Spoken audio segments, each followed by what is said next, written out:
Part of the problem with Play Money's image is that a lot of people don't take it seriously enough. A lot of the time in the chat box I'm typing about my value range and these idiots think I'm talking about McDonald's. So I'm going to share with you some of my trade secrets, even though it may damage my win rate. I describe my style as passive aggressive. I like to make a lot of call downs, especially as a semi-bluff. What most people don't realize is that you don't actually need a very strong hand to make a call. There's a super advanced play known as a float.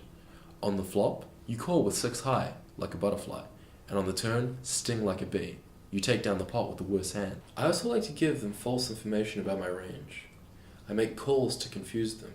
I make raises that let their assumptions get muddled. I put them in a world of confusion, one in which their own mind is their worst enemy. And that's the passive part of my passive-aggressive style. Now it's time to let you in on some of the secrets of aggression. One of the most common aggressive moves that you have in your Play Money arsenal is known as range merging.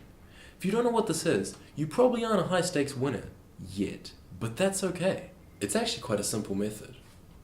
I have the pocket ace on 10, 6, Jack, 3, ace, and there's a third club on the river.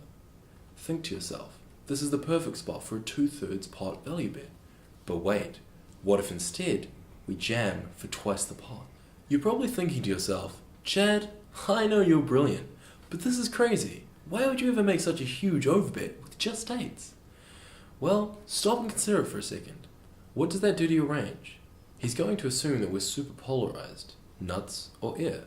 Versus nuts or air, his 5-3 of spades is as good as a set of aces. And it'd be crazy to fold a set of aces, so why fold the 5-3? He calls, trying to catch us riding dirty. I show the eights, and we take down a monster pot with a skilled merged overbet. And this is just some of my professional tips.